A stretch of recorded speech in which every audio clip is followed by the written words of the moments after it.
Everything about it, but dip it down, dip it down, down, dip it down, down, dip it down. Whoa, we're Dunko. Instead, we got a real cool, talented music man over there. Hey, what's up? It's everyone's favorite Mega Man villain.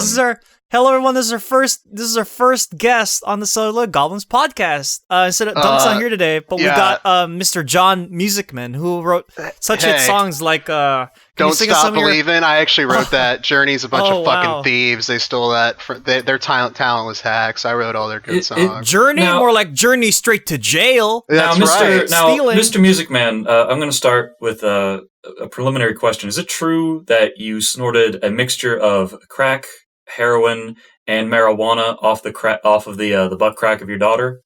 Wow!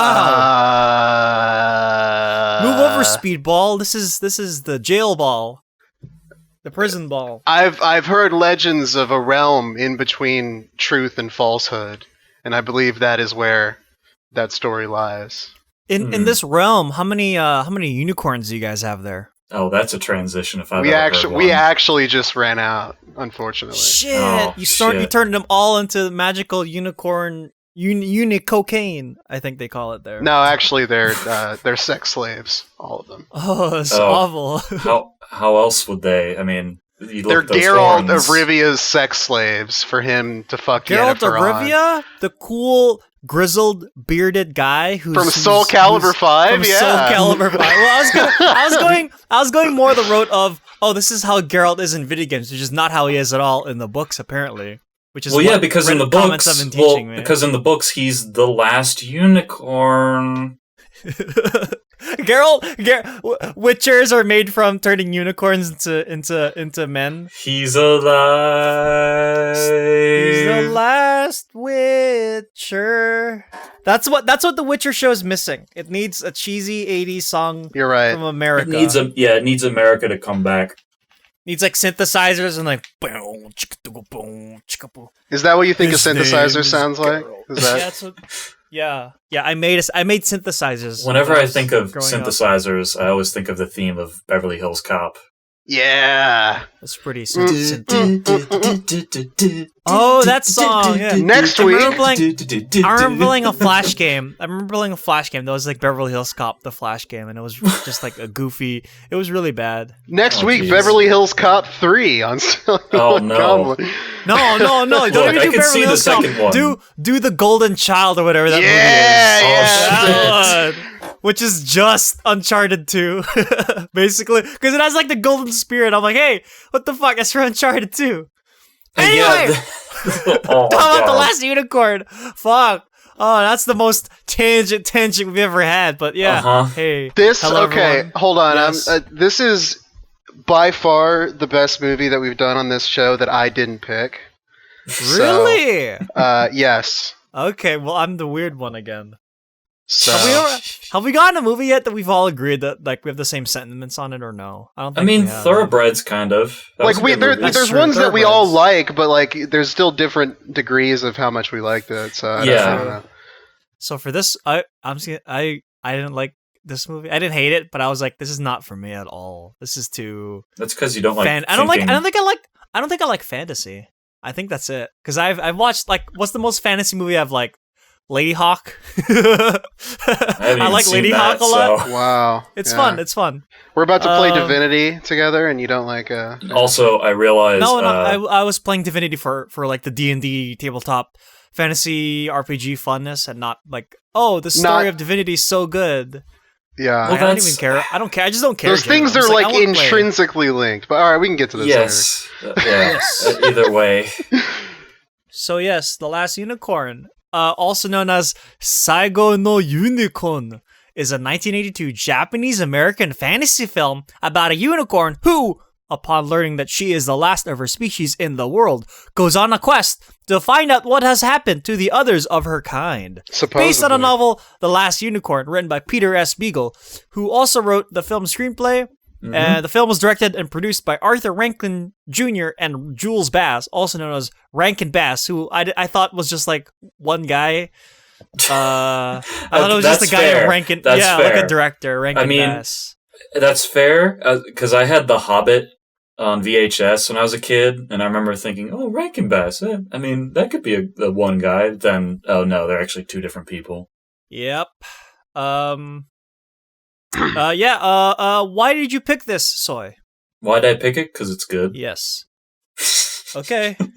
Yeah. I mean, it was unlike Watership Down, which is a film that I appreciated more when I was, I guess, like in my teenage years, which is when I found it. The Last Unicorn is a film that I've appreciated for a lot longer than that, and I just like it. I mean, it's a good movie. I think one of the more interesting aspects about it is how it kind of subverts a lot of the more tropey things about fantasy. Like you have the main character, this unicorn, who traditionally in fiction have been portrayed as very gentle and very loving creatures, but here this unicorn doesn't really give a shit about anyone except herself and her own kind. In other fantasy things, do unicorns even talk? Like, is that... I mean, they I've never actually thought about them talking. I mean, sometimes, it's very rare because typically the portrayal of a unicorn is meant to be a very special thing, so it doesn't happen all the time unless it's like My Little Pony or some shit. So only other movie I've seen with a unicorn in it was like Legend with Tom Cruise when he still had crooked teeth. I mean, they tend to also be in more like animated films than live action. So, gee, I wonder why that is. At the end of the day, it isn't that hard to put a horn on a horse, but it's hard to portray the majesty of a unicorn, and that's another aspect of this film I really like is the art direction. Yes, I was about to. It is very pretty. It has that that top craft quality, aka the proto Studio Ghibli, like I think we mentioned at the end of last episode. Yeah, yeah. It's very high, very high quality animation. Very expensive, but very good. Dunk, have you heard about this movie anytime before watching this one? No. Really? So never. So it was like, I want to watch The Last Unicorn. You were like, oh, what don't know the fuck is that? Yeah. Okay, I mean, I should have expected that it was going to be another like animal-based animated film based on a film that I assume is more fleshed out. Yeah. Well, no, I mean, like, first off, your choices have been good, so I'm not complaining. But second off, that's actually a really cool niche to have, so you should embrace it if you want to. Next soy pick, Over the Hedge. Yeah. I was going to say Plague Dogs, but, I mean, you could go with that, I'm down for Plague Dogs. If you want to be the animated 80s guy. Well, I have several other films in the lineup, only 2 of which are animated, but anyways. Okay. For me, as I'm sure some other people have, the first time I learned about this was in Game Grumps, when Dan Avidan was like, I like this movie, and then he sang a cover of it, too. And then I think I only watched it because it was on Netflix or something. Like, I don't think I ever actually pursued to watch it. I think I just saw it on a queue or something. And I'm like, sure, let's just watch that. And I was like, okay, whatever. It was just very slow. So you had already seen it? I've seen it once, yeah. But he didn't I don't think you remembered any of it, right? Because you assumed it was a dumb baby movie, and you didn't actually pay attention to. And it's going to sound like I'm joking, but the serious philosophical implications of nearly every plot point in this film. Of course. I can't wait to hear it all. Which is why I have 3 pages of front-to-back notes, which is why this is the most notes I've written, more than Stalker, that we've done on this show. I can't wait for you to convert me, because I couldn't find them myself. I didn't want to find them afterwards myself, so I'd rather just learn them here and then discuss it, because that's funner. What? It's fun. Funner. I mean, at least you're honest about it. Right. I can appreciate that. Hey, be glad I don't hate the movie. I'm just like, well, no, I don't care about your opinion. I mean, well, I care about your opinion, but I don't care at the end of the day if you love or hate this film. I just appreciate how you were like, well, when I was watching it, I wasn't really searching for any points, and I was hoping we could discuss it here so I could learn more. It's like, I respect that. I respect your upfrontness about it. Yes. The film earned $2,250,000 on its opening weekend and grossed $6,455,330 domestically. And a New York Times review, Janet Maslin called The Last Unicorn an unusual children's film in many respects, the chief one being that it is unusually good. Features a cast that would do any live-action film proud, a visual style noticeably different from that of other children's fare, and a story filled with a genuine sweetness and mystery. And said that interesting. And said that no one of any age will be immune to the sentiment of the film's final moments, which really are unexpectedly touching and memorable. That's weird because like I don't get a lot of positive emotion out of this thing at all. I think it's incredibly melancholy through the entire like from start to finish, and that's part of what I liked about it. Until the very end, I suppose, like when everything's done and all the human characters at least end their relationship amicably, and they're like, we'll go off and do our own thing. But I guess we'll get to why I don't think that's... It seems like a lot of movies from this era are just generally, like, not the most kid. Like, we've been watching the not kid stuff, but, like, a lot of people just sort of throw it in with, like, kid stuff. Especially looking at the advertisement for this movie, you look at the poster and it's, like, super colorful. Yeah. It's like a kid's movie, and I'm like, fuck off. I would not show this movie to my kids because depression runs in my family genetically, and I don't want to know what that would do to the poor brat to have him see this. Just have him listen to the soundtrack instead. Which, okay, we'll get to the fucking soundtrack. We'll get to the soundtrack. Actually, the soundtrack is sort of the first thing we hear, isn't it? Yeah. Yeah, we hear the last unicorn. Well, unicorn. I think that's the first thing, right? Yeah. But classic fantasy music and parallax nature, which is like the depth of whatever that we see. We're just looking at nature. It's very blue, not the most brightly colorful thing. Well, I think it's supposed to be like at dawn, and then it cuts to a more like daylight setting. But also, it establishes the contrast between like everywhere else and then the unicorn's forest. The unicorn forest, yeah. Yeah. We see like two dudes wandering. Just two hunters just riding along. And they just straight up start talking about unicorn shit, right? They're just like, this is the unicorn forest. Well, because one of the guys is like, we probably shouldn't have gone in here. And then the other guy's like, well, why is that? And then they it's like a wizard and a Robin Hood looking guy. Yeah, I mean, I guess they kind of look like that. And then the one guy's like, well, yes, this is clearly a unicorn forest because basically it's perfect. No leaves ever fall here. It's always green shit. Like, this is clearly some magic shit. Like, we should probably leave. The other guy's like, well, all right, I guess we can leave. And the one thing that always kind of bugged me about that is, like, if I'm assuming these guys have been hunters for a very long time, wouldn't they know the area and know that, hey, let's not go into the unicorn forest? Yeah, it's like they could have set up that the Robin Hood guy is like fresh face and the old guy's like experienced. They could have done that, but also it's like, why would the wizard even go here if they were just gonna leave anyway? Like, I'm just explaining dumb.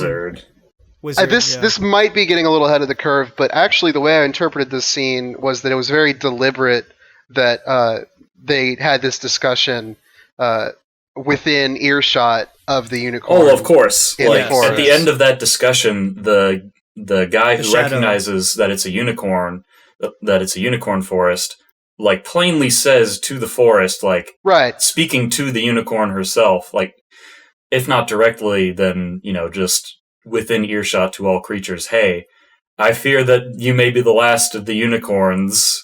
Title drop. So please keep just stay here. Just be safe. You're the last reserve of all the cool shit. So, right, but and then he rides off. Once they realize, once they sort of have agreed, I guess, to some degree that the unicorn is there.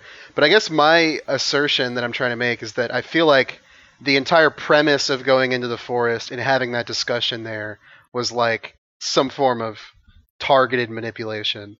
Because it's like the fact that they had the conversation when it was possible for them to be overheard in the forest by the interesting. Unicorn. That is possible. What do you mean about the manipulation exactly? I'm confused about that. Well, just and this is getting a little ahead because it's established pretty early on by I don't know, I guess the butterfly or somewhat soon after that Mommy as long as the unicorn stays in their goddamn forest, they can't be killed. Like they'll just chill out and be cool forever. So if you were to go into someone's forest like that and be like, whoa, crazy existential threat, all your comrades and compatriots have been mysteriously vanishing from their forests, and it's like, I gotta leave my forest of invincibility to search for them. It sounds like they're trying to get a unicorn head to mount on their wall. You think it's possible they may be agents for Haggard? I mean, maybe. I don't know. That's just pretty early on. I thought that was something that was going on, and I guess it could have still happened even if it didn't necessarily evolve into anything. Right. But, yeah. But with that one sentence that instills the thought of doubt within the unicorn's mind, she's like, "I'm the last unicorn." Right. The last unicorn. It really. And she's voiced by Mia Farrow, I think, right? Yes. Before we move on, I want to talk about how this is like the first time we see the forest, and to me, I was kind of thrown off because they mention how perfect it is, but it's like the first forest we see, I guess. So for me, I look at it and I go, "Oh, that's how all the forests are gonna look like."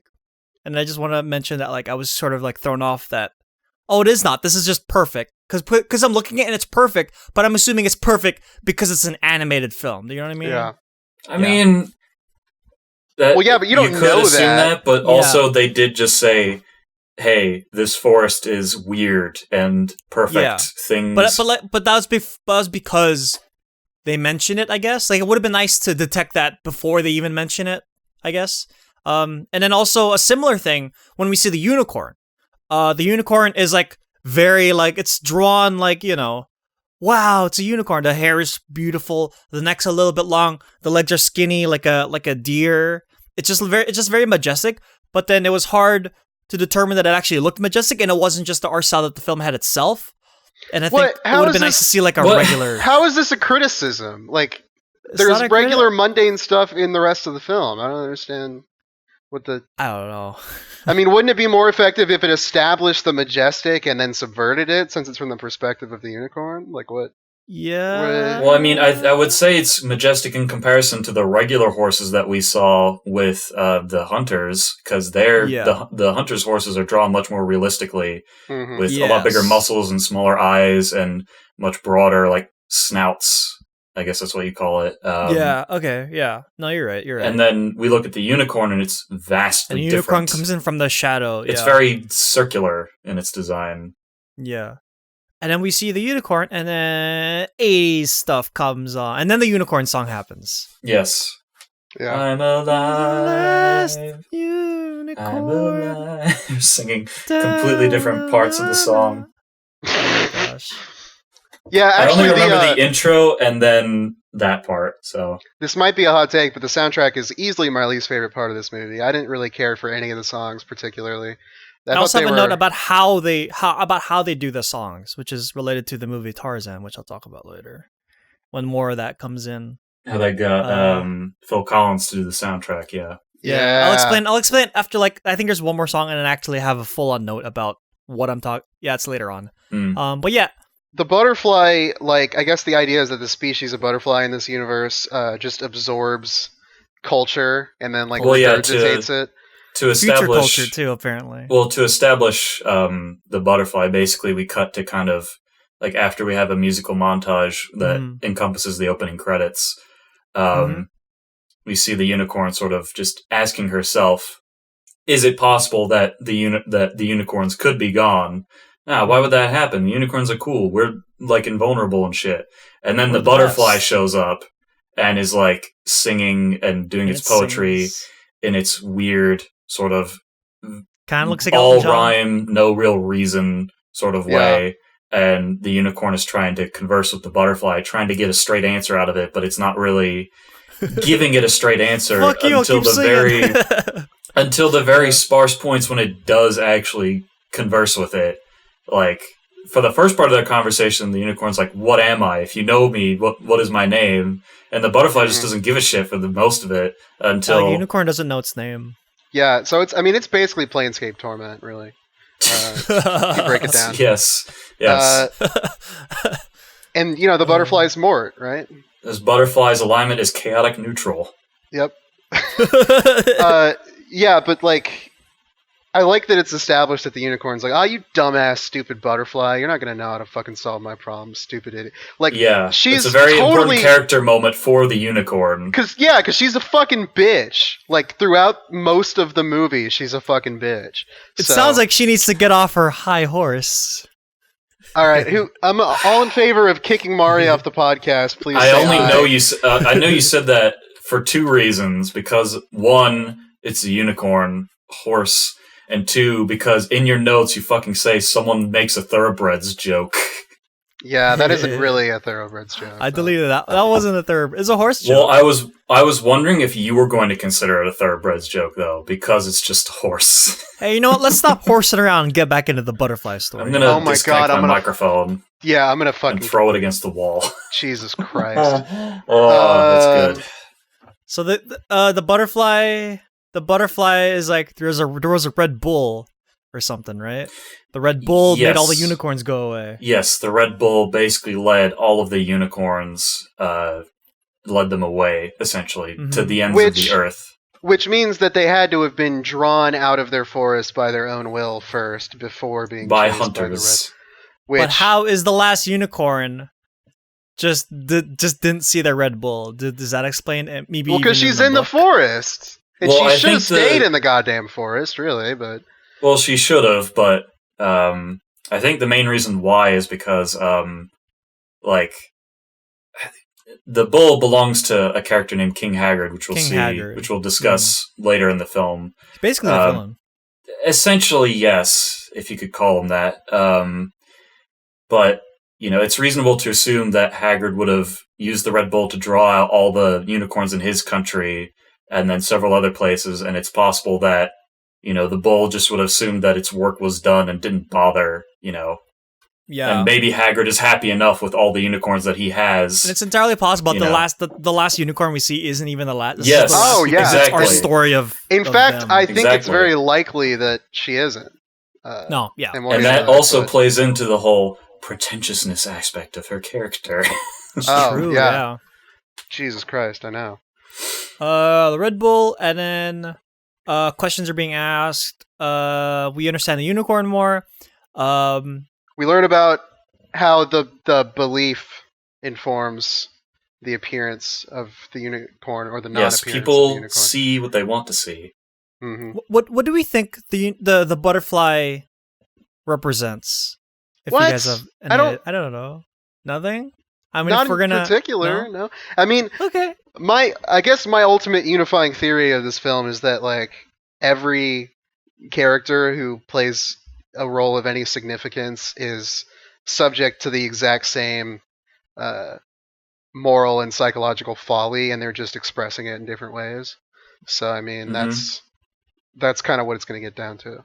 If anything, the point of the butterfly is that it doesn't really have a point. Like in the film, all it really does for the most part is just wax poetics and sing random songs to the point of pissing off the unicorn. It's more so to show that how the unicorn thinks, and he's there for us to learn more about the unicorn as opposed to represent something. But also, I mean, he's in a way he parallels some of the actions of characters later by only knowing what's been told to them, and he's also the only character in the whole fucking movie that listens properly, because he doesn't insert his own ideas. He just absorbs everyone else's, which makes him probably smarter than most. I wonder if butterflies are like that in real life. Probably not, but I hope not. That'd be very annoying to be in one of those butterfly greenhouses, and they're all just singing. See you later, alligator.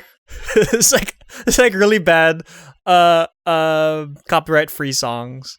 The unicorn leaves, or is about to leave. She's on the edge of the forest, and then we see all the animals just on the side, like several side, dodos, like bears next to deers. Yeah, dodos. Yeah. Well, it is like medieval times, right? Really? Well, no, I just thought that was interesting because I don't know. Well, it kind you don't really see dodos. It actually supports my point of it. The idea that she's being a huge bitch by just abandoning this entire ecosystem to go and to find out if she's really the last one. I think it also reinforces the whole aspect of this is kind of an immortal forest by showing creatures that are kind of extinct, like the dodo. Well, yeah, but also I guess a more cynical interpretation would be that maybe the reason the dodo's extinct is because this bitch just fucking left the forest and ruined the entire.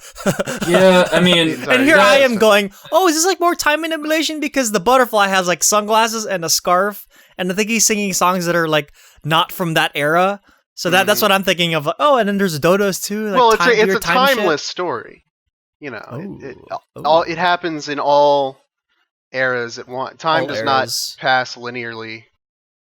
Very nice. For these very characters. Good. Yeah, it's the unicorn is basically Merlin from T.S. White's Sword in the Stone. She ages backwards through time. So the unicorn just fucks off from the forest to go find the true meaning of being the last unicorn.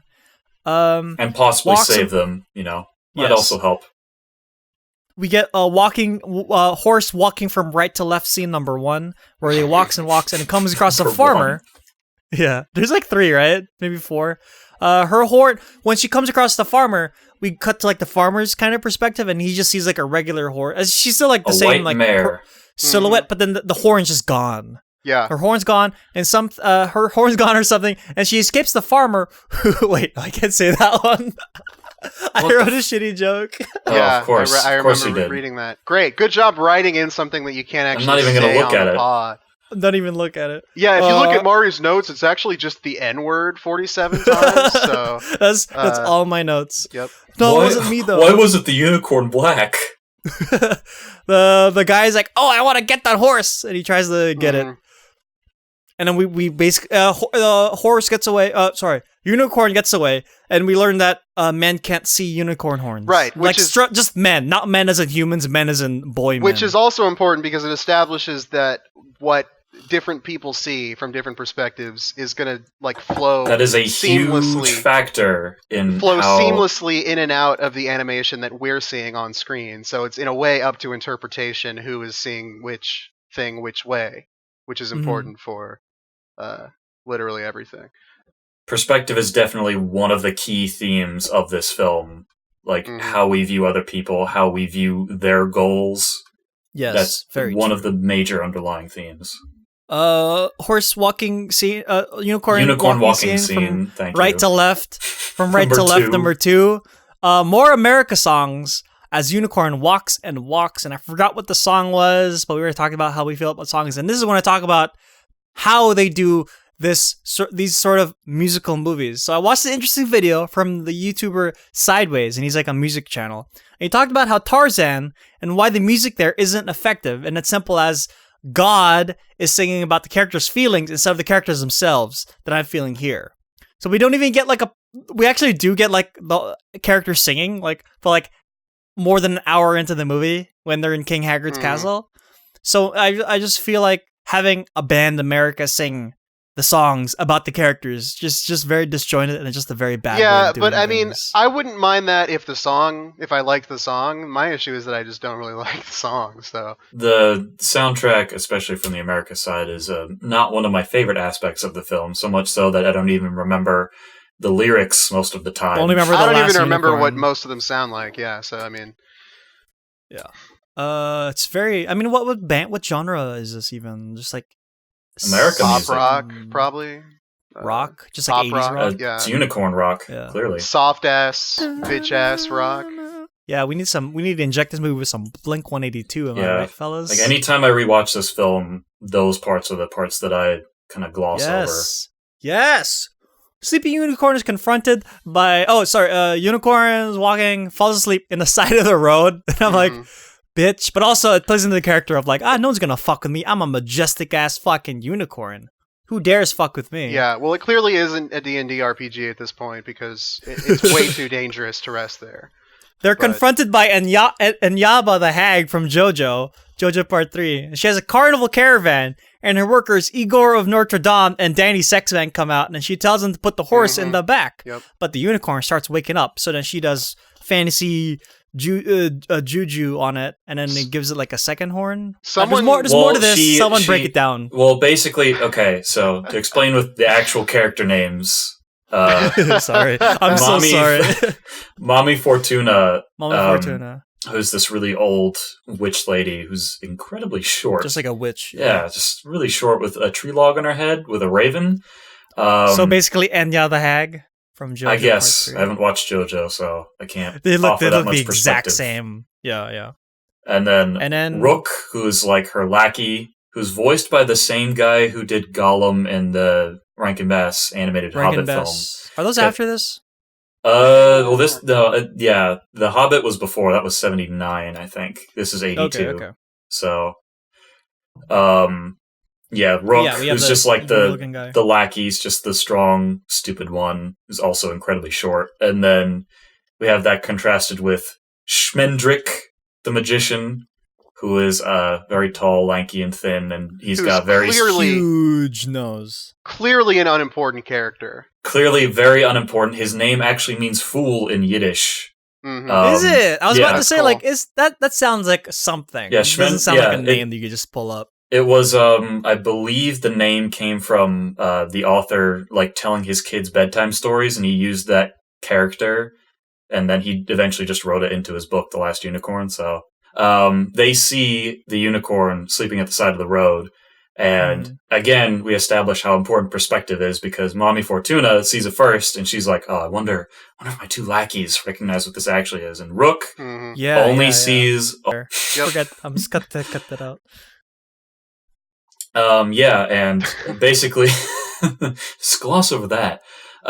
They see the unicorn sleeping at the side of the road, and again, we establish how important perspective is, because Mommy Fortuna sees it first, and she's like, "Oh, I wonder if my two lackeys recognize what this actually is." And Rook sees a horse or a white mare, and then she's like, "Hey, Schmendrick, what do you see with your sorceress eyes?"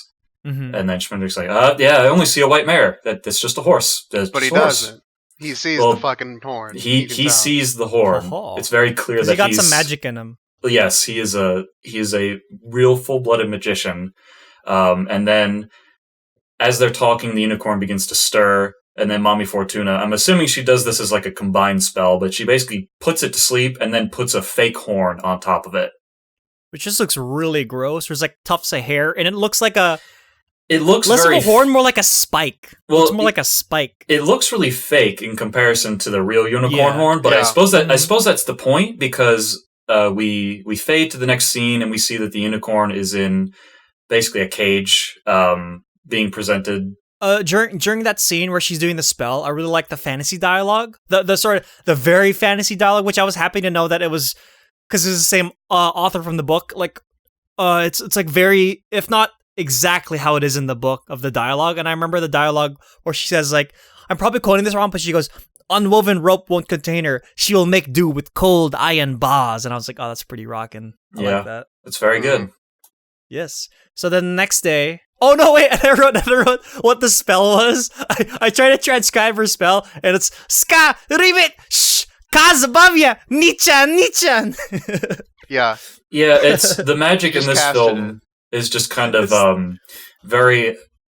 It's very. I think it's very interesting because it's literally just gobbledygook, and it is just gobbledygook. Again, gibberish. Perspective being important to us. She's just saying random bullshit, but she's really uttering some secret language of the universe, which allows her to exert control over Cthulhu reality itself. Language. Yeah. So think about that. So the kids. carnival. It's the next day, and the carnival is all set up, and they're showing the attractions. So this is when the really complex philosophical implications really start shooting off in hundreds of directions because of the differing perspectives thing. Really, is the main reason.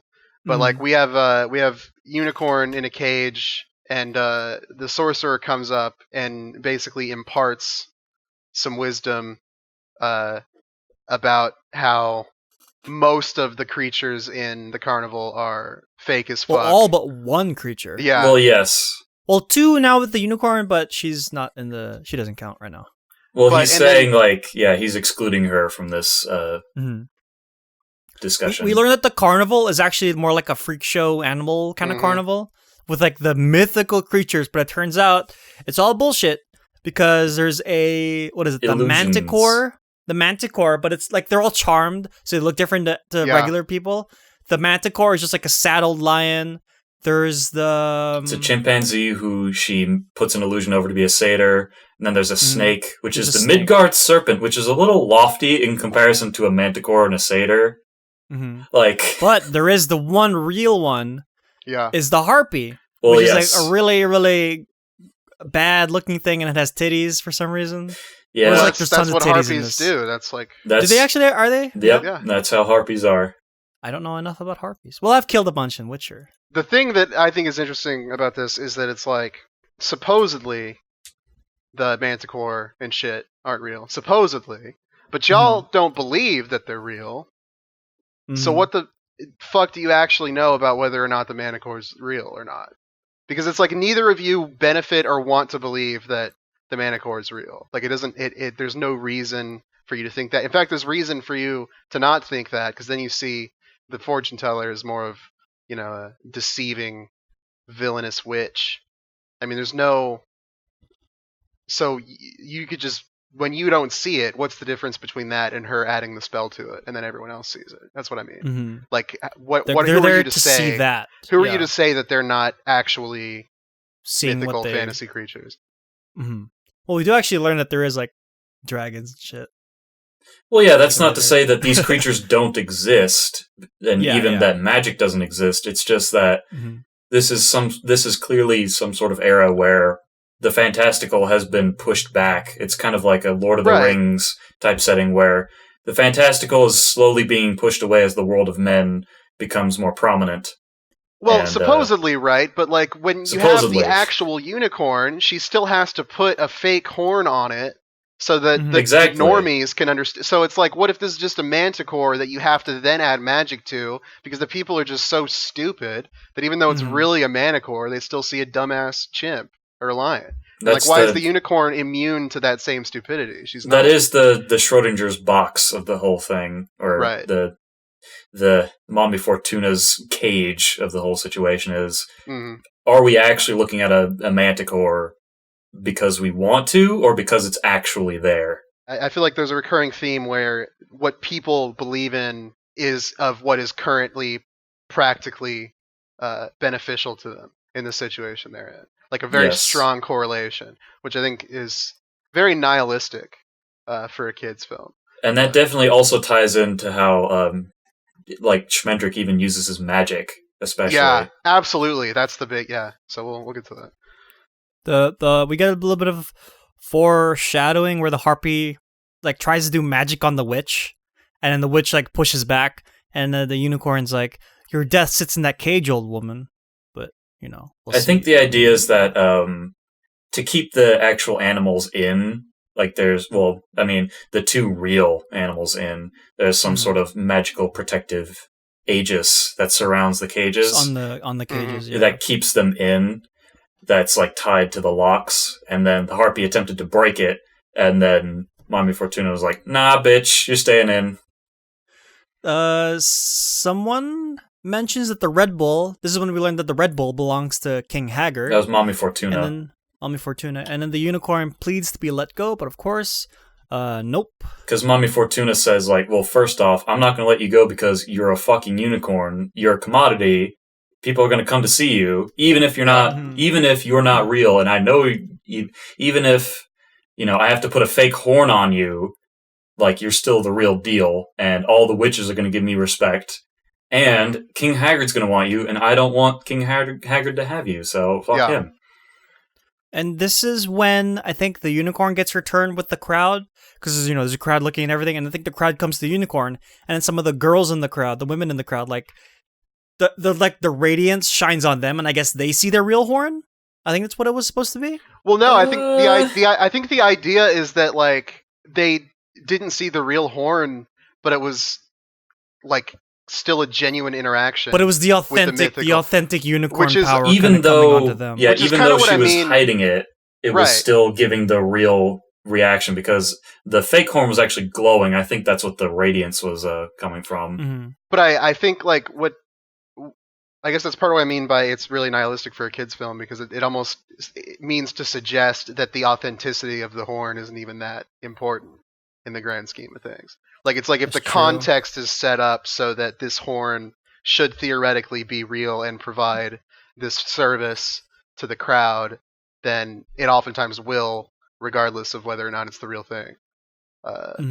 Which, Then we cut to later that night, and then Schmendrick tries to free the unicorn, but like almost ends up squashing her because he's trying to do his magic.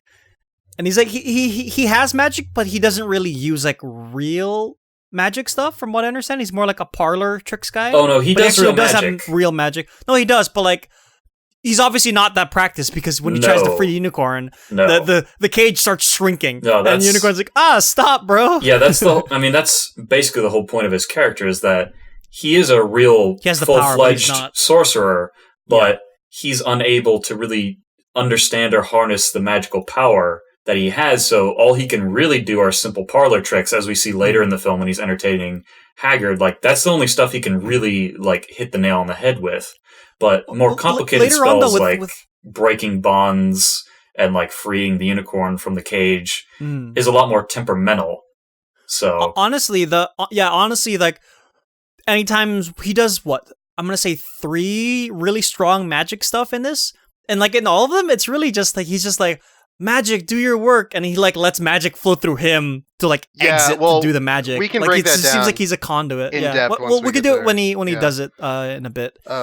He manages to free her by just being like, okay, well, my magic's not working. I'll use these keys that I got. As any good prestidigitator, as any skill of the prestidigitator would have, he's very good at sleight of hand. So he just tells Rook a really, really hard riddle. You know, why is a raven like a writing desk? And then just steals his fucking keys.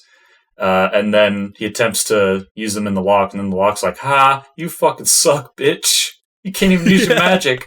Also, real quick, before I forget to say this, something that was left out of the film, strangely enough, a very important detail about Schmendrick's character, he's immortal. So, what? Yeah. Is he in the movie?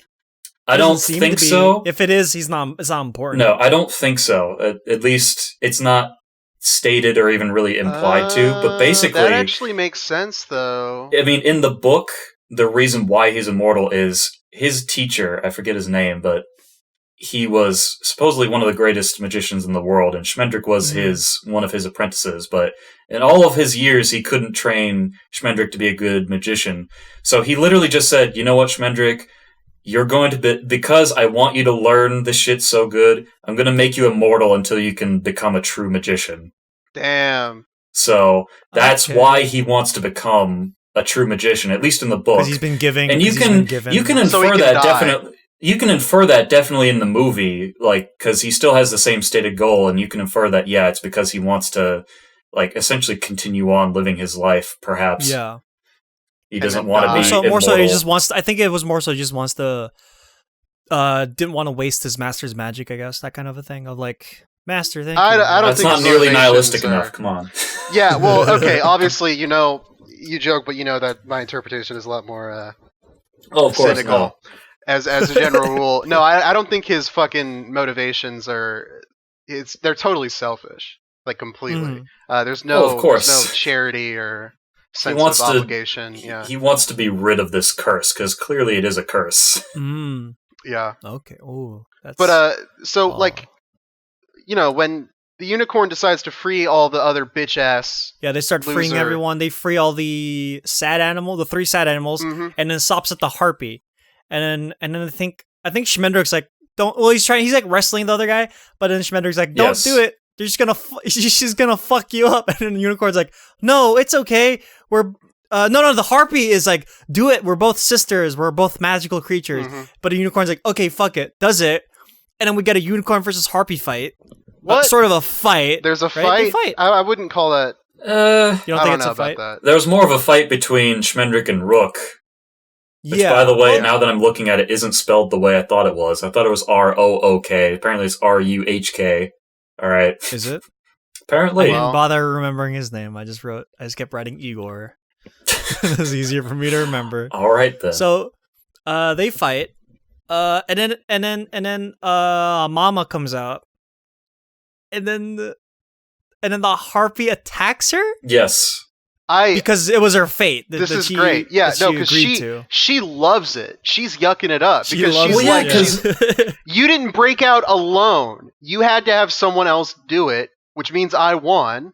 So she's got this big shit-eating grin on her face while the harpy swoops down and kills it. And it's awesome because this is like the religious person who like dies happy. Like they're totally satisfied with the transaction they made because they're like, man, I'm probably going to get cancer or whatever, but holy shit, I will have dominated this by knowing what God wants me to do and just owning it and doing it. Yeah, and another motivation for Mommy Fortuna for even keeping both the unicorn and the harpy.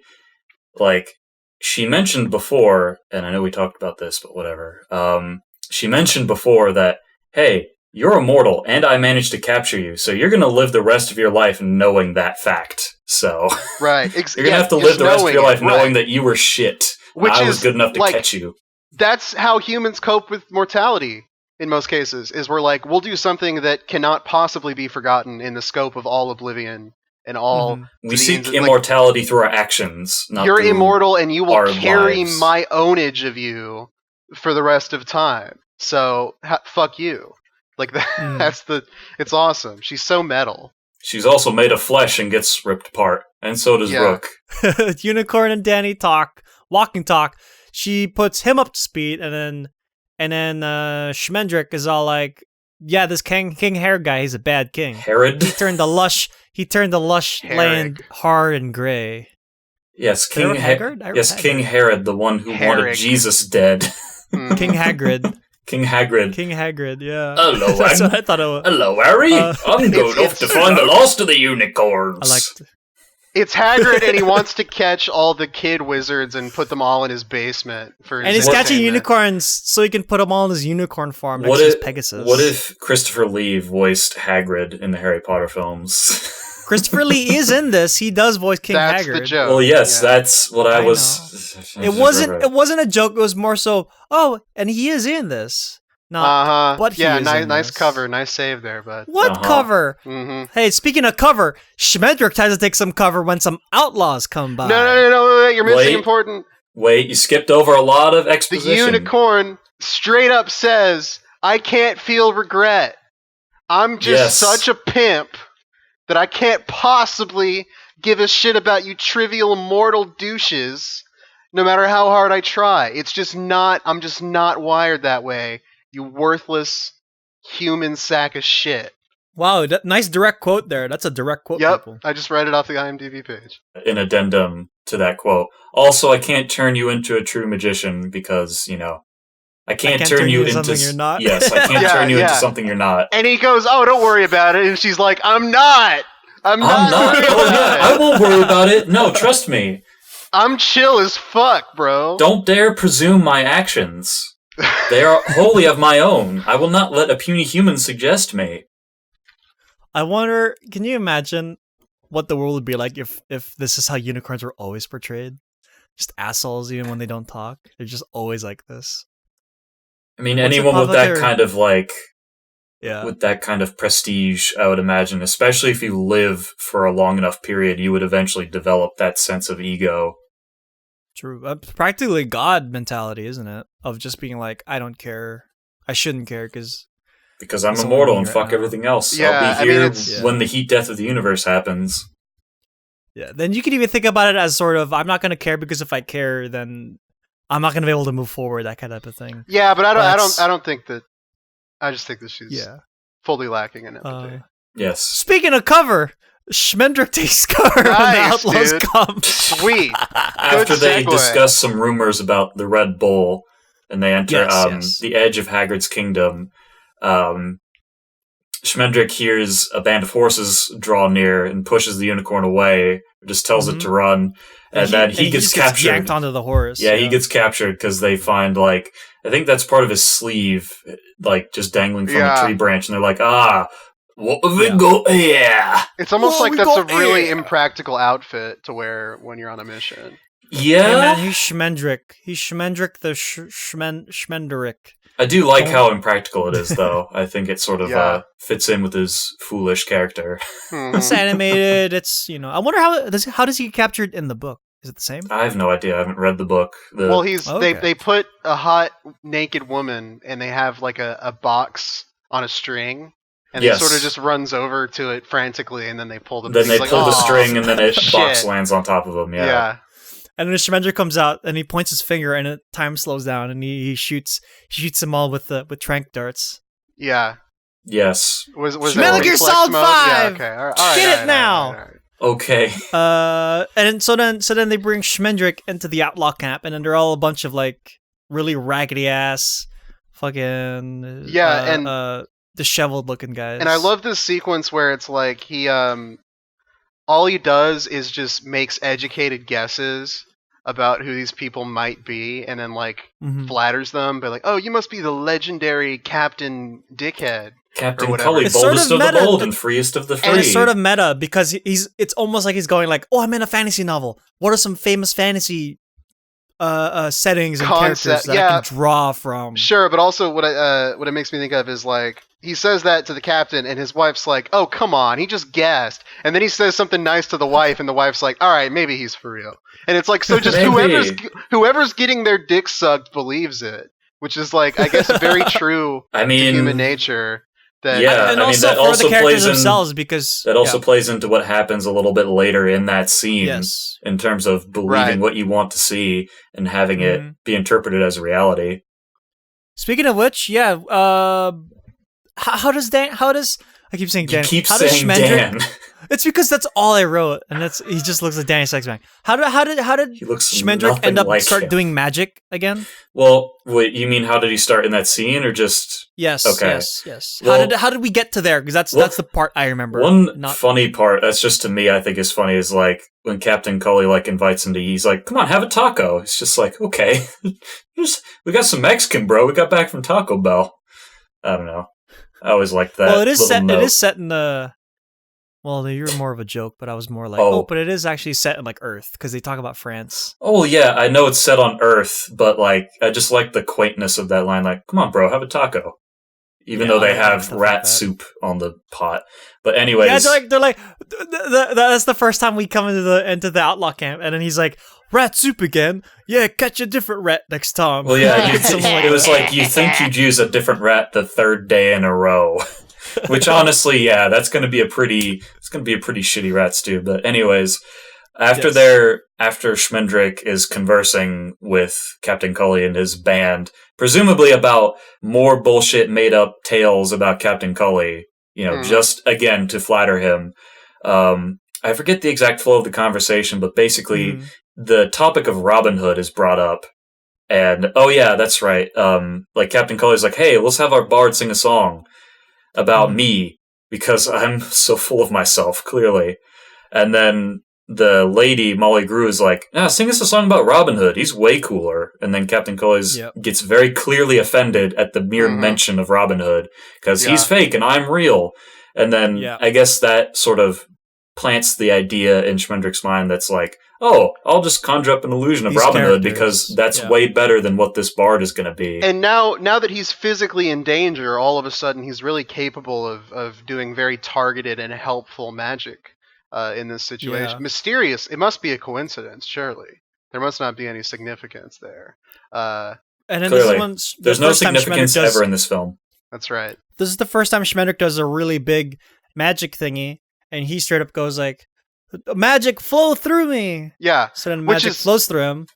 Because it's like it's like the way his magic works is he has a strong like base emotion, and then if it's strong enough or desperate enough, then the world will just contort to it. But it's almost like the wish granter in Stalker, because it's like if something that is less important but is more like base to him takes priority, then that's what will be the spell. I was going to make I wasn't going to make that comparison. I was going to say he's a little bit like Naruto.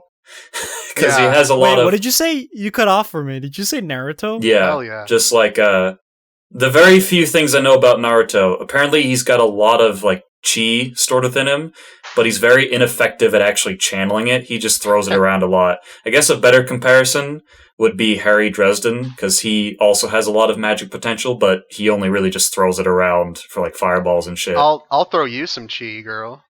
Oh my. Girls like it when you throw chi at them. That's right.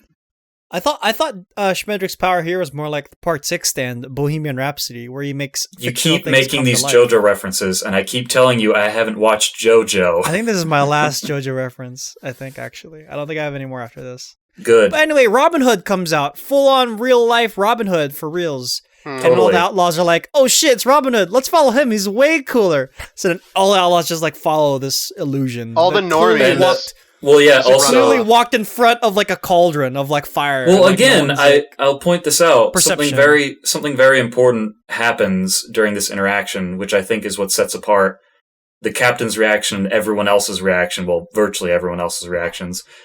Like, the captain is the first one to see Robin Hood and Maid Marian walk like towards the camp, and then they pass through him. And I think once that happens, he has that realization of, oh, these fuckers aren't real. But to everyone else, because it doesn't physically interact with them, again, they're only seeing what they want to believe is real. So then that just inspires them to go and follow Robin Hood because, hey, he's like actually a cool guy. Like, Yeah. Well, also, I mean, it might be worth taking a chance because you're sitting here eating rat soup with this dipshit, and it's like, you know what? I'll roll the dice on this one. I'll go see what's going on. I'm gonna go hang out with like Little John and Alan Adelaide or whatever his name is. Yep. Yeah. I'll just go hang out with them for a while because that seems pretty cool. And then they Captain Cully and his like chief lackey, basically his Little John, are like, yeah, let's go tie up this fucking magician because it's clear that he's not a hedge witch. He's no hedge wizard. So this sequence is really interesting, and I'm not entirely sure what the hell's going on. But my theory is that when they tie him up to the tree, and he's like, he gets like knocked unconscious by his own magic spell. Like he just has like a really powerful like orgasm. Megaman from Konosuba. And like they tie him to this tree, and then it's like, yeah, whatever, I got it. And then because they want to sell him later or something. They want to like ransom him later. Because it's clear that he possesses the actual power. Right, but it's like he's confident that he can escape the tree binding at first, and then it's like, you know, his energy goes towards giving the tree tits, and now he's like hanging out inside the tree's tits, and then he's like, oh, I guess my magic, I can only use it because I'm an incel and I'm horny, and I can't free myself from the rope bondage, so I need the unicorn to come save me, please. So this giant tree gets turned alive, and it has giant tree tits. Yeah. And then that's when I'm like, Rankin Bass, more like tits and ass. You definitely didn't come up with that on your own. Jesus Christ. I came up with that on my own, actually. Right. I'm proud of that. So bad, your jokes today. So the tree has such big boobies, and it's like basically it like almost kills Schmendrick, and Schmendrick's like, I can't. Oh no, I'm getting like suffocated. I'm about to die. I'm gonna be suffocated by a Douglas fir. Yeah. Yeah, that was a great bit, actually. I chuckled at that. Because the tree realizes that Schmendrick doesn't want to marry him or something, or like they can't be together, so the tree's like actually trying to kill him. Well, no, what happens is the unicorn walks in the scene. Well, what happens is the unicorn walks in the scene, the tree sees the unicorn and thinks like, who's this hussy? Yeah. Just like, she won't have you. And then she attempts to fight her in her tree way. And then the unicorn's like, nah, fuck that. You're a tree now. That's the sound of a unicorn horn tapping a trunk. Oh, wow. Did you get that from the sound library? On yeah, YouTube? Totally. So accurate. Wow. Molly, the outlaw girl, sees the unicorn and asks where it's been, because she's like, where were you when I was a little girl? Yeah. When I needed you. And I was like, oh, this is pretty touching. This is sad. Yeah, like, she's like late 30s, early 40s, very jaded now, seeing this image. That's crazy. But it's interesting that I think there's a theory that you could apply throughout this entire thing, that there's a lot of horses that you just see, like mundane horses throughout the film, and I think it wouldn't take too much logical leaping to say that we can't prove that these horses some of them aren't unicorns themselves, because it's never explicitly stated that they have to be white-maned. It's just all the ones that are acknowledged as unicorns happen to be.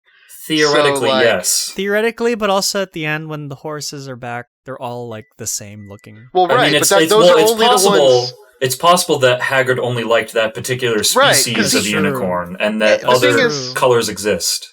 The thing is everyone is just going off their own stupid, dumbass brain when it comes to this, and we can't prove that anyone actually knows what the fuck they're talking about. More ties to Stalker.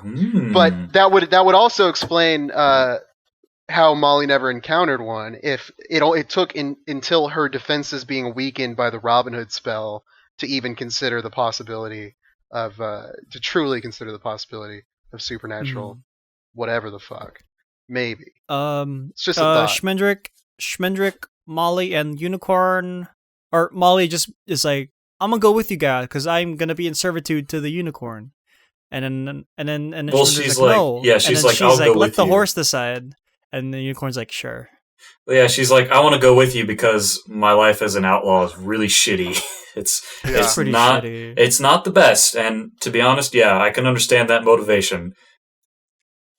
The gang journeys, and America is playing again. And it looks like they're walking into like a really shitty area. And then it turns out that shitty area is Haggard's castle area. And then like the castle, like Eye of Sauron's, like it spots the unicorn. Red Bull comes out, and then Schmendrick detects that the Red Bull is driving the unicorn towards the castle. Yeah. Because that's where all the other horsies are. That's where the other horny horses are. It's reasonable enough to assume, yeah. Once again, Molly educated guessing. Like, yeah. Molly's like, Schmendrick, fucking do something, you dumbass. And he's like, okay. And he lets the magic flow through him really extreme like. And then the unicorn turns into a uni-lady. Yeah, because Schmendrick's an incel. And his magic is either fueled by imminent death or, horniness. Those are his Rest two. in peace, the last unicorn. Hello to the newest hot babe. Well, horniness because a unicorn horn, not because of, the other connotation. No, I meant the other connotation. Yeah. The gang enters the castle, and there's like 2 guards there. And then they're like, what are you doing here? And they're like, we want to see the king. And they're like, okay. One of them sounds like Christopher Lee. The other one sounds like Jeff Bridges. I bet they won't be important at all. It's really weird that they would use those huge actors on these just rando guys. Yeah, this is like for throwaway roles. Were they that big? Were they that big in 82? Jeff Bridges. Yeah. Christopher Lee, hell yeah. Definitely Christopher Lee. True. Jeff Bridges, I think, was like more up and coming. Yeah. Maybe Christopher Lee was just one of those big names that they had attached to the project. There's always projects that are small, but they have like one big name attached. He was probably the one, right?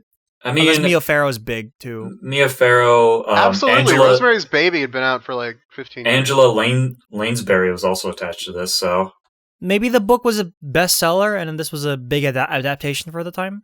Yeah, maybe. Yeah, let's just keep guessing. Let's just keep speculating about what may or may not have happened, and not. It worked for Schmendrick, and he got a hot babe, dude. Yeah, if we keep speculating. He got a hot babe that Anyways. he just got to have so much sex with. He just boned her all day and all night, and that's what happened in the movie.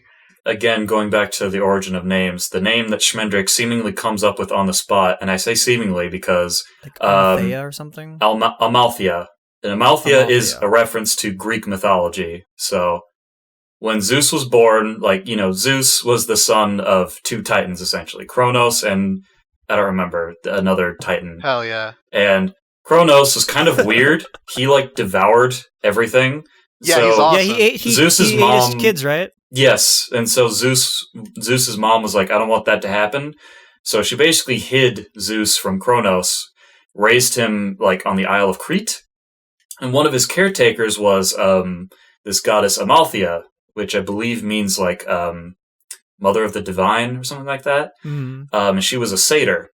And one of the stories associated with Amalthea is basically one day when Zeus was playing with Amalthea, Zeus, through his divine strength, broke off one of her horns, and that horn turned into the cornucopia.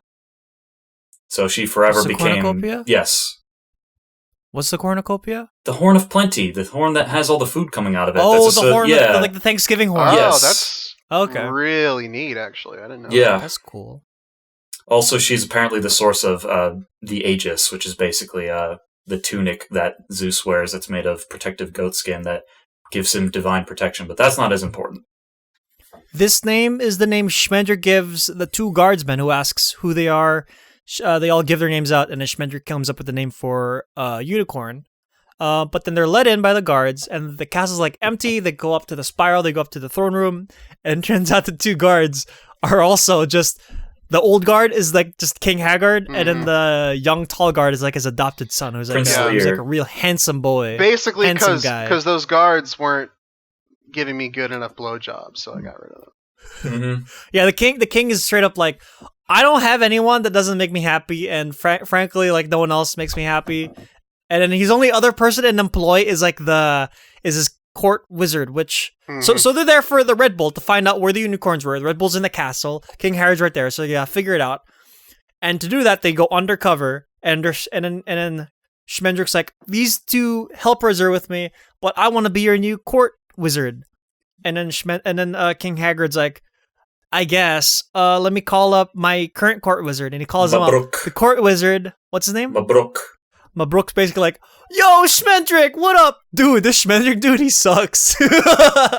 Pretty much. This Schmendrick dude sucks. Yeah. And then King Harrod's like, he sucks, but right now I have you, and you don't make me happy. So maybe an incompetent wizard will make me happy. Well, because as Molly Grew pointed out before, like when they were talking, because Hagrid, Schmendrick wasn't really selling himself, and then Molly was like, well, maybe you really need someone shitty because that's more entertaining and it'll make you happy, right? Because your current one hasn't made you happy, and he's apparently real powerful.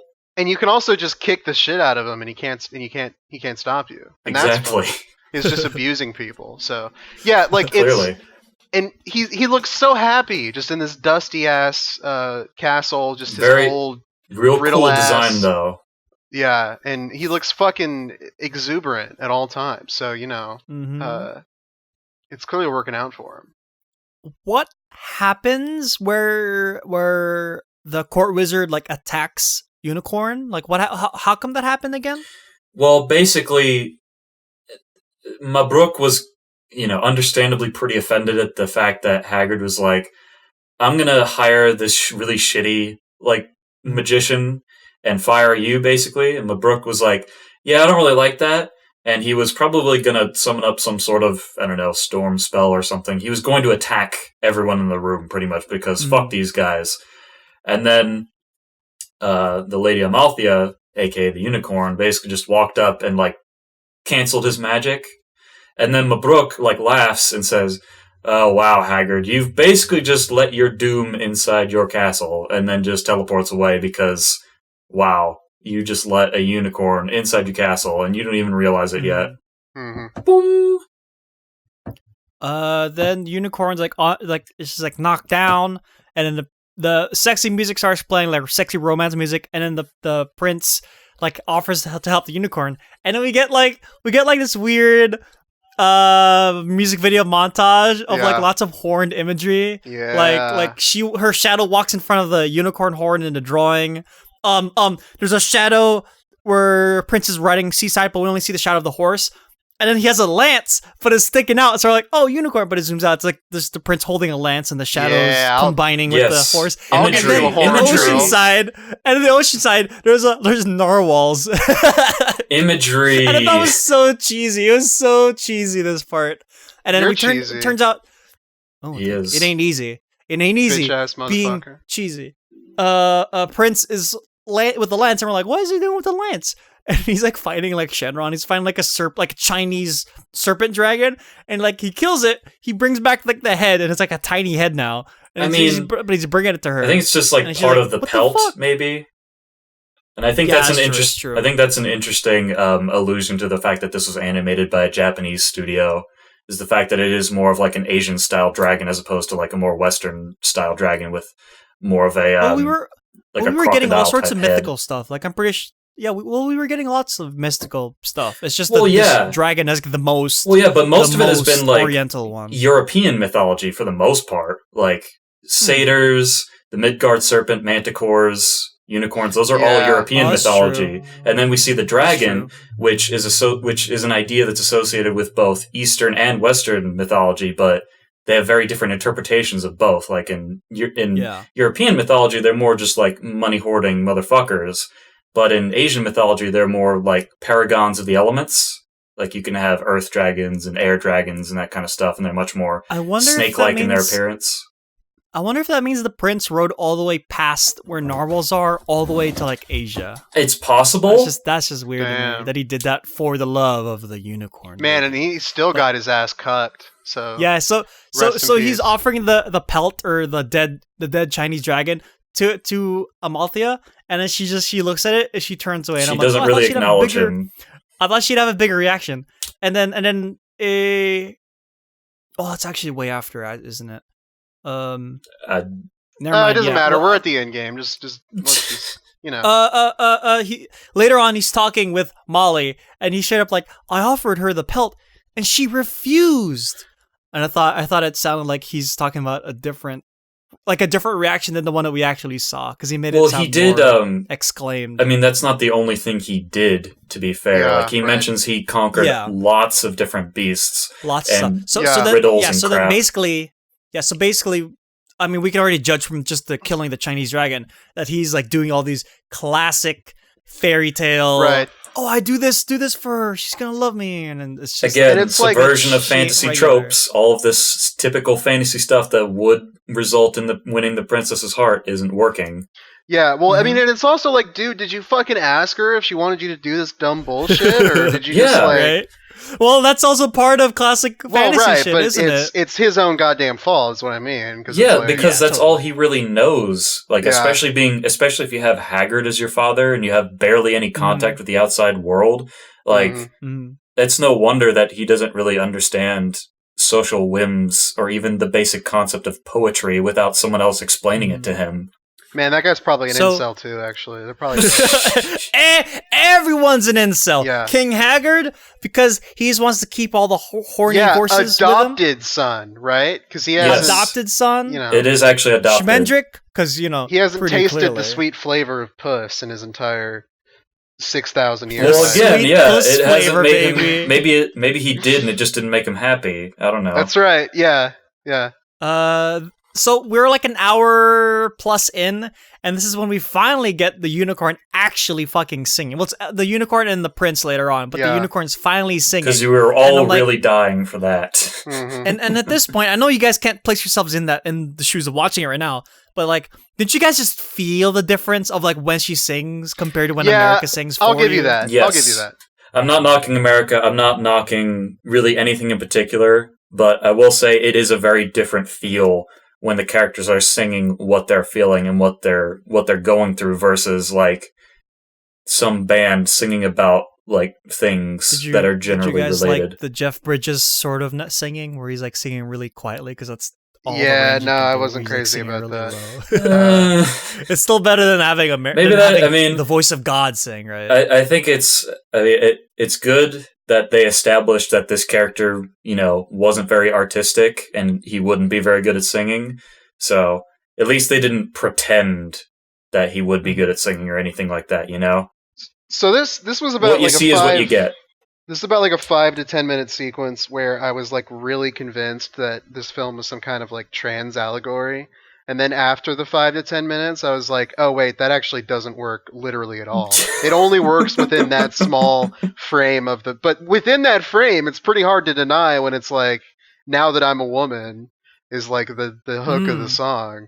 But then because we learn that, the longer she stays here, the more she forgets about, I used to be a unicorn and all my unicorn adventures. Like, she's forgetting that. Well, it's not even, it's even more than just forgetting. Like, even Haggard acknowledges, like when he first... Her eyes? Yes, when he first sees Amalthea... Mm-hmm. Well, when they first meet Amalthea, he looks into her eyes and they have a shot of, like, the forest. And it's establishing like, hey, you don't have like normal eyes. You've got really big, weird eyes. And then the more time she spends in the human form, like, this does happen later, but Haggard is like, hey, why can't I see myself in them? That didn't happen before. You're weird. Yeah. You're weird. I know you. We sort of skipped. We actually did kind of skim over that when Schmendrick turned her into a unicorn, like Molly's like freaking out because like, you just turned the quote unquote the last unicorn into a mortal fucking person. Yeah. And now so now they're mortal, they're forgetting their unicorn, and they're sort of running out of time to turn her back, which we learn later. Like, she's running out of time. But also, actually, if you subtract those elements, Molly and Schmendrick are probably still capable of like freeing unicorns or figuring out where the unicorns went and freeing them. See, what happened? What needs to happen is that Molly needs to tie up Schmendrick and then threaten his life. and then the magic will work in a way. She needs to beat him up and like until he's bleeding, and he's like, "Do the magic," and he's like, "I'm ready. I can do it." Yes, something really dramatic and not fitting of this at all. To call back again, one line in particular that I really liked when Amalthea is turned human, she's like, "I can feel this form dying around me." Yeah, that's so fucked up, dude. Like thinking about makes going you feel from really good. It's like, oh yeah, I feel myself dying, and you're like, oh, I feel it too. Well, it's not that I can feel it, but because all I've ever been is mortal, at least from what I understand. Yeah. But it's so different from watching like other things. Like, oh, let's watch Star Trek: The Next Generation. Okay, Deja Q turns mortal, and then he doesn't say any of that shit because it's science fiction, fantasy. It's John Delancey. He's doing whatever. He's eating 10 ice cream sundaes because whatever. So after that little musical romance sequence, we get one of the I'm gonna be honest, this is the weirdest character. We get a pirate cat. The pirate cat is so dope, dude. The pirate cat's so fucking hyped about the pirate cat. He's got a peg leg paw. He's got a peg leg. Like it's a pirate cat with a hat. Not a hat. He's got a bandana. Hat. Bandana. I didn't just want to bite. Patch. I didn't want to just do the Cheshire Cat thing, so I wore a Party City pirate costume and am also doing the Cheshire Cat thing. Hello, it's me, the pirate cat. So the pirate cat warned that the unicorn will no longer be unicorn, and she needs to finish her mission or her quest, whatever you want to call it. Her objective. The prince. This is when the prince talks with Molly, and then Molly's like, "You should write something," and the prince comes up and he's like, I couldn't write anything, but I'm gonna sing, and then I'm gonna fucking the try. musical style singing, yeah. Actually, during the romance sequence, I noticed that them together, and then they looked in the forest and they saw a unicorn. Like, did I imagine that? I swear they were by the lake or by a pool of water, and they look across it, and there's like a unicorn there. Was that? I have no memory of this. What scene are you talking about? During the sequence where they're falling in love and they're walking in the forest and they're singing really badly together, and then Amalthea looks across the water and she sees a unicorn looking back at them. At first I was like, oh, maybe she's just seeing herself or what she used to be, something. I don't know. I would think symbolic. So. Again, I kind of skim the song parts mostly by habit at this point. Damn. Because he knows them by heart, dude. Mm-hmm. Yes. He sings them on his heart, yeah. So then, King I put Haggard them on has 1.75 speed. That's basically what I mean by skim through. Okay. King Haggard has a one-on-one with Unicorn, and he's like, "I know you're a unicorn, bitch." But then also he tells him what he did, and he loves unicorns so much that he made the Red Bull herd all of the unicorns into the sea behind his castle. Right. Well, it's because no one loves you more than your captor, than your slave owner is the one who really appreciates your worth and labor. So it's a unicorn concentration camp that he basically did in the sea. We can't see it, but it's under the water. It's an underwater Holocaust concentration base camp for for unicorn. I forgot who. Probably the cat tells them that there's a skeleton or some shit. It's there's a skeleton.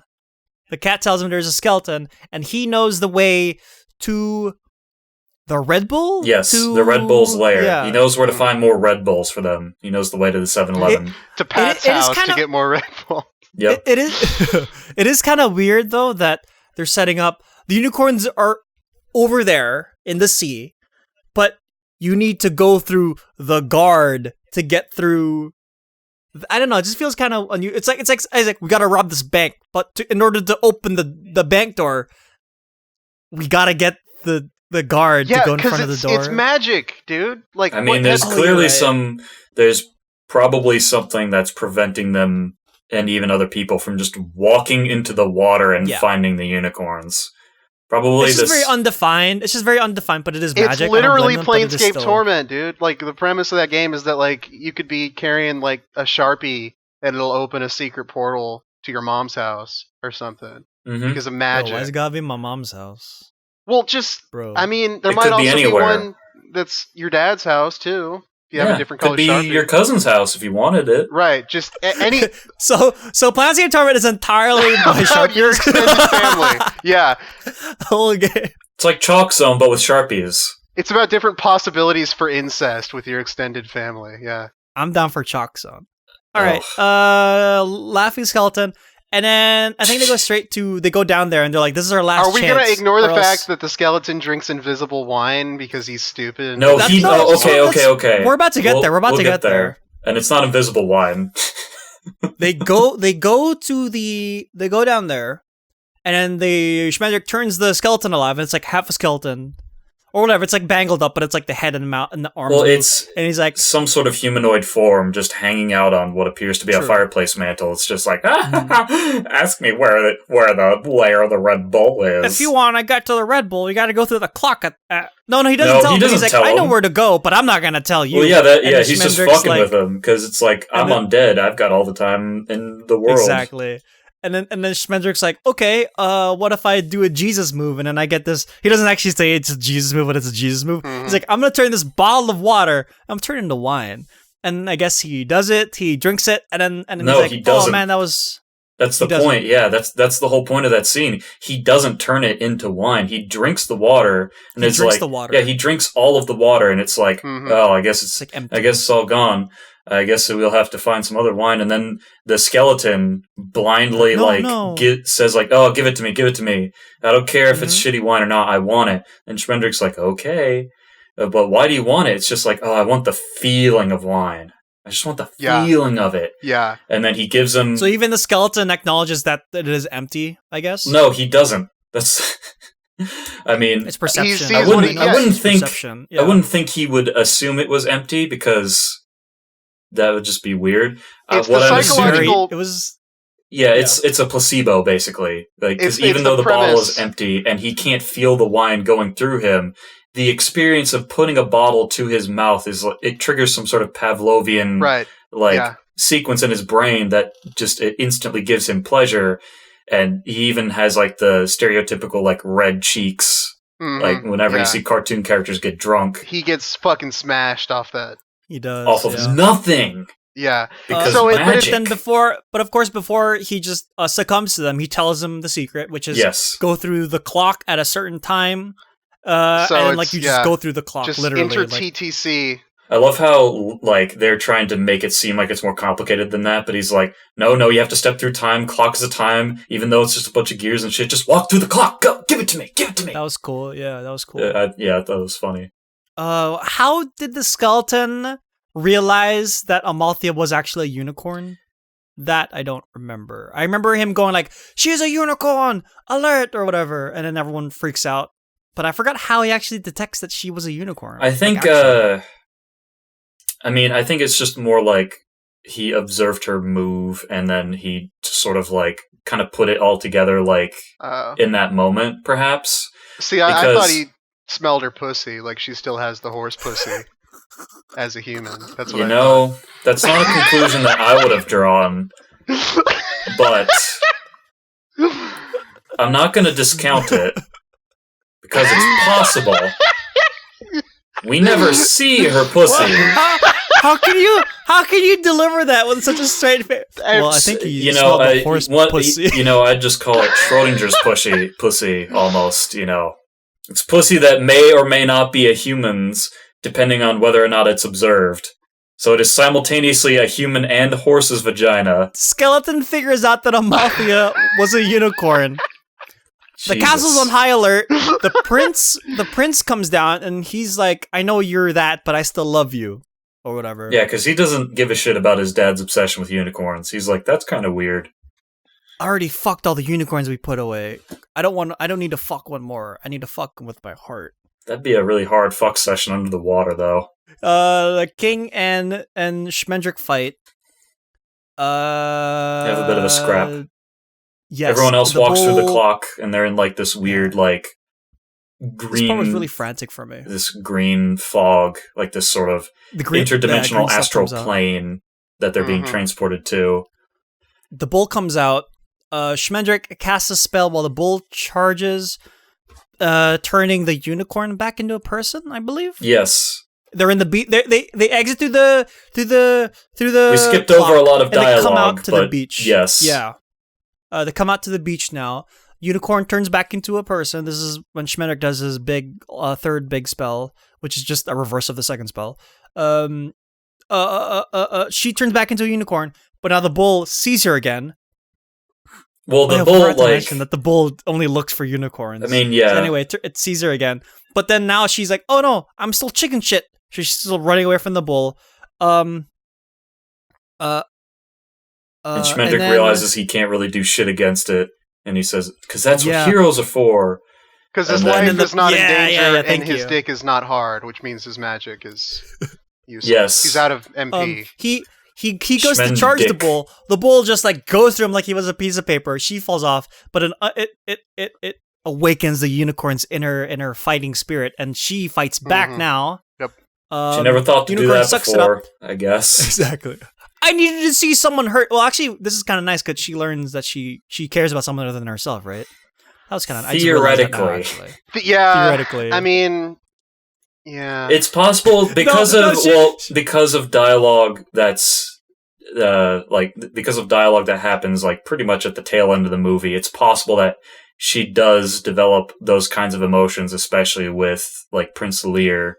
But because she turned into a person, that's right. Yes, I forgot that. Yeah, which and I think like the real happy interpretation of that sequence is that it's like she thinks of herself as a leader and special because she's able to comprehend that she's the last unicorn. Yeah, I was about to say that's the other way of looking at it. And being like, I can be the I'm the last one. I'm the coolest one. Right. I can be the savior. And she isn't special, but by being a human and having emotions and wanting to suck this guy's dick for a bit, then going back to the unicorn, she becomes actually special because she's the only one that isn't a self-obsessed cunt. So unicorn fights back. The bull is like, "Oh fuck, I don't know what to do. You're only supposed to run away. I'm not really programmed to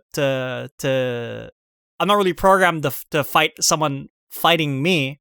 So he backs up into the water, and then like magical music comes on. We're like far away from the tide, and we see that the tide slowly, like as it crashes down, little unicorn heads pop out, and eventually as it gets closer and closer, it's a tidal wave of unicorns. Yep. And it sort of switch places. Bull goes into the water, unicorns come out of the water, and it's like a majestic fucking tidal wave of literal unicorns. It's kind of weird to look at, but whatever. Unicorns hanging 10, surfing it up. Surf's up style. They come out. King Haggard's like, wow, look at all the unicorns. This is all thanks to me. And he falls into the water. Like, his castle crumbles. How he falls in. Castle crumbles is right. Because like earlier when they're in the bull's cave, like it all sort of starts like crumbling down for unspecified reasons. It's possible that the bull is rampaging. It's possible that the bull is rampaging around and destroying the supports of the castle. It's possible that Schmendrick's magic might have had some tertiary effects on the supports of the castle. Didn't the Red Bull like come out of the clock into the downstairs fireplace area first, and then they exited through the other side? No, the Red Bull was in the cave. Like they met the Red Bull in the cave before they left. I think it's safe to assume that it was just the strong waves crashing because the waves got really big when the unicorns were all coming out at once. Like, it wasn't explicitly said like the unicorns rampaged through the castle, but I mean, strong waves, strong unicorns. I mean, they were showing rubble falling when they were in the cave before the unicorns came out of the water. So it's possible that the unicorns compounded the damage, but they weren't like the source of it. So. We need an engineer here who can You don't have to be an engineer to look at that fucking castle and think, yeah, that's going to fall over one day. One castle plus waves plus surfing unicorns equals dead castle. If you look at it, like all of the towers and shit, they all connect at this one really spindly point that leads, that connects to like a cliffside that... Fucking good thing that the King Haggard only hired him and like... his son. I mean, can you imagine the castle's full? I mean, it's sad because assumedly the pirate cat dies, so rest in peace, pirate cat. No. He got to hang on to another horse, and they're having a horse. He narrowly escaped. Unicorn cat pirate adventures. No, Shut up. I never Sex, meant for yeah. a pirate cat to die at the end of the Last Unicorn. This is all your fault. I wanted to go back and complete it. I always felt that Pirate Cat was kind of more of a villain, so I feel like he should have jumped on the unicorns first. It's just it cuts to computer generated like animation, like towards the end of the movie. Pirate Cat T-posing, just like floating on the back of the unicorn. Not even animated, just floating. Like it's just like a fucking balloon just tied to the back of the unicorn. How does the cat and T-pose? Carnival Manticore, they're friends. Wouldn't the cat like have to have all 4 limbs in a T shape? I've never seen a 4-legged animal in a T-pose yet. You're right. It'd be an H shape. It'd be an H pose. I thought during the surfing unicorn scene that the music was the most powerful. That was the best time. That was the best. Yes, because they example were of the surfing. music. I think because they were surfing. It's exactly. Now it's the epilogue. Now it's the epilogue, and then the horse is like, "I've learned to love now. Kinda. No unicorn has ever been born without regret, but my time of being a unicorn made me have regret now." And the unicorn fucks off, runs away, and we get the theme song again, and that's it. Well, but the prince is like, men don't always know when they're happy. No, that's Schmendrick who says that. What? It's really? Yeah. All right, cut that part out where say? I'm wrong. Cut out the part where I say the thing that's incorrect. Cut it out when I'm incorrect. That's right. I'm only the most correct. I mean, Mari does it. I mean, I haven't paid attention that closely, but I suppose if I had listened to the original recordings, then maybe. Are we in conclusion now? Is that it? Well, I was going to specify a few last things. Like, Lear, Molly, and Schmendrick kind of have a last gathering, and Lear's like, yeah, I'm just going to go off and do whatever. And then Molly and Schmendrick kind of group up, and then right before they're falling asleep, or maybe I think it's up in the morning, like Schmendrick wakes up before Molly, and he sees the unicorn on the hill, and they have a quick discussion, and Schmendrick's now a full magician, yay! So, assumingly he's no longer immortal, and then that's when he makes the line, men don't always know when they're happy. And then that's also where the unicorn states that, no, there hasn't been a unicorn that's been born that knows regret, and now I have that, and I'm afraid of going back home because holy shit, my life is different now. Like I've experienced mortality, I've experienced my cells dying on my mortal form, which has got to be weird if you don't have that, God, but you got to have like titties for a while. Is that the trade-off? The one time something human, something gets turned human, it's got small titties. What the fuck? Harpy, gross monster, big titties. Big 3 titties. Tree, the biggest titties I've ever seen. Human? No, we gotta be small titties. Yeah, Fuck you. Mari's a size king about titties. He doesn't like size king. Yeah. Okay, now are we at conclusions? It's pretty much the end. They end on "I'm alive." Asked you. Well, not anymore. Not they should. You know what they should have done? They should have changed the song at the end. They should have called it just the unicorn or something like. Just omit the last part because that would have been nicer, I think. Yeah, but now she's the leader of the. She's the important one. She's the leader of the bunch. We gotta read the sequel. We gotta read the sequel book for that. The Last Unicorn 2. No, last again. No longer the last. Lasting longer. Last Unicorn 2 lasts longer. Yeah, the Last Unicorn 2, just one of the other unicorns. It's called Last Longer, and it's about the unicorn trying to last longer when she fucks people in the ass with her horn. Oh, yeah, speaking of that, I went to Rule 34 to see if there was any art of that, and there is. Oh, send me some. Of course there is. Especially after... No. See, the real test is figuring out if there are any before Game Grumps. No, I want Amalthe's human form, Rule 34. That's what I'm into. Oh, there's plenty of that. Hell yeah. Well, there's only 100 Soy has just linked us Rule 34. It is the Red Bull with his balls hanging out, and the unicorn is very kindly piercing its anus with its very pointy Hell yeah, horn. Here we go. This is that good shit. Next art that we see, it's just the generic one. Yeah, that's just Amalthea. That's just the Last Unicorn. There's apparently 101 posts. This is now a show where we just describe Rule 34. Here's a nice Amalthea one. She got big titties. by Yuri Peach, and then there's the tree. Someone drew the tree with the sexy sunflower from Conquer. Nice. This is so weird. All right. Okay, so I conclusions. Like the film was bad, but the Rule 34 is good. 6 out of 10.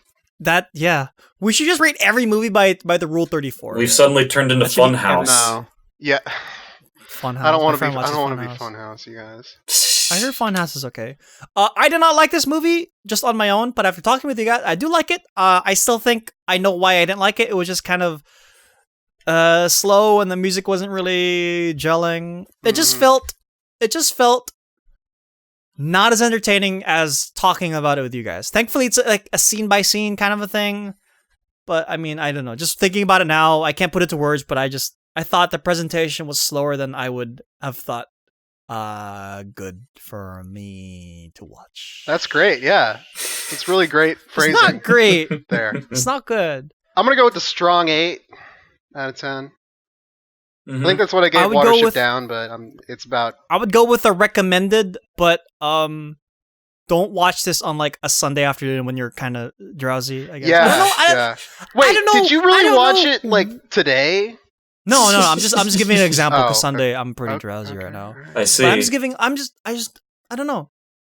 It's a 70s, it's an 80s animated movie. It's very you should know. It's what to really expect not what to. It's like it's unique. It's kind of the exact opposite because of, like I mentioned before, a lot of the subversion of tropes, which is why I like it. But hey man, if you just don't want to pay attention to the movie, that's fine. I mean, if you just want to tune out and watch like a unicorn and like a wizard with a big nose just like hang out, then yeah, sure. This is the only movie I watched in the show where I didn't have to pause and start it so many times. It was literally like I was watching, I was writing notes live as it was happening. Really, I had to pause it a shit ton because I kept thinking that it was a brilliant film about absurdism. Okay. Oh yeah. Yeah. Okay. Yeah. Okay. Wow. Fuck guy, you. I think you suck. Cool guy. What's my rating? I'd probably give this like maybe an 8 or a 7 out of 10. Very good. Very interesting film to sort of pick apart and digest. It deals with a lot of interesting themes in a fantastical setting. The idea of perspective and reality being very much intertwined. How it subverts a lot of, like I said, fantasy tropes. The incompetent wizard, the unicorn that really doesn't give a shit about anyone except itself and its own species. Yeah. The villain who really just wants to be happy rather than conquer the world. Mm-hmm. The prince who seeks to please the the prince who seeks to please the princess not through heroic deeds but rather through poetry and song and shitty things. And also a pirate cat. Mm-hmm. That's a big subversion right there. Hell yeah, dude. I want a spin-off movie about the pirate cat. Yep. Is it Rule 34 and it's just 90 minutes. Of course. It's 90 minutes of the pirate cat's corpse rotting in the fucked up castle wreckage. Well, it's 90 minutes of it's 90 minutes of it being trampled by the unicorns. That's right. That's right. Yeah. It's like Andy Warhol. Oh god, 8 hours. Just 8 hour fucking dead cat on the screen. Yep. Okay. Awesome. I liked all of your conclusions. They were very nice. Yeah. Next movie is Bubble Boy 2. Choice. There is no 2. I checked. Oh yeah, you checked. You've been checking. I check every day. It's on my Google alerts. Yeah. Okay. Donk. What are we watching, baby? What are we watching? I have 2 things in mind, so I'm going to give you guys a choice, and I'm not going to give you guys a choice between the movies. I'm going to give you an indirect choice that will decide. You're going to say pick a number through 1 and 10 or something. No. It'll be a little clearer than that. So basically, one of the movies is really easy to understand and will probably make a great episode of the show. And then the other movie is near impossible to understand and will probably make easily the worst episode of the show that we've ever done and will ever do because it's just that impenetrable, and you guys will hate me for picking it. Huh. And it'll seem like a joke that I would. So you guys go ahead and mull it over. Think about which one of those. Hey, Sawyer, do you want to make a good episode or a bad episode? I'll say this: we'll pick the good one now, but give us the bad one later.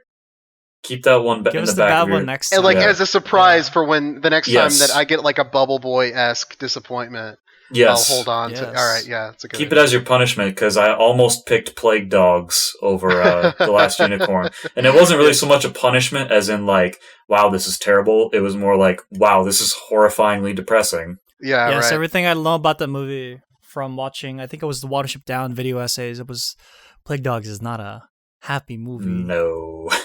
So, Don, Drumroll. what's the movie? What's the movie? Drum roll. Drum roll. Drum It's more of a roll. Pat Making us Jeans wait. roll. Until I Ham feel bone Making us roll. wait. satisfied. All right, no. So it's a movie with an ex-NFL star icon guy who they tried. O.J. Simpson movie? No. Is this the Inferno? No! Oh. Will you let me finish my prologue, sir? It's this like loser NFL guy who they tried really hard to push like one of the actors after he gets out of the NFL, and it didn't work. But he's still in like 5 or 6 or so like shitty action movies from like the late 80s, early 90s. It's Brian the Boz Bosworth in the film Stone Cold from 1991. Oh. With Lance Henriksen as the I've biker heard of gang this. boss villain. I've and heard of it this. I've not heard of this at It is all. one of the best dumb action movies I've ever seen, being entirely honest with you. I have love not it so Obviously, seen the it. only Stone Cold I know is Stone Cold Steve Austin. No, fuck that guy. so- It's nothing to do with his ass. What the fuck is this? I've Hell heard of it. yeah. I've never actually watched it. Yo, you can watch the whole thing on YouTube. Probably, The 1080p, yeah. apparently. Yeah. Yeah. That's one of those movies that it's kind of like abandonware for PC games, where it's just like no one has the The rights. abandonware No one has the movies. rights to this, and no one gives a Yeah. shit. So here it is. There's lots of those movies, but it's really hit and miss if you're actually going to get a really good one. Oh, of course. I don't know if you guys will like it, but I think it's fucking like it's hilarious, and it isn't like super cliche. Like it subverts a few of the tropes, and like it's just really fucking dumb. And Lance Henriksen as a villain is awesome, and like I love it. I think it's super underrated. I'm looking forward to this. Yeah. What else? Is that it? Are we done, people? Are we done? Thank you, everyone. Man, you've been really Thank like you so much for speedrunning to this play my episode. game. Yeah. Yeah. So everyone, catch us next time watching Stone Damn. Cold from 1991. Damn. Thank you for listening, everyone. going down, buddy. Nice. Expect that for next episode. My entire commentary will be in Randy Savage mode. But that's the only one I can do too. I don't want to do Hulk Hogan because it might slip into my You might say the N word. his mentality. Into his mentality. You got to get really into I mean, that's the only way you can really do it. I always accidentally say the N word when I do the Hulk Hogan fight. It's such a great problem to have.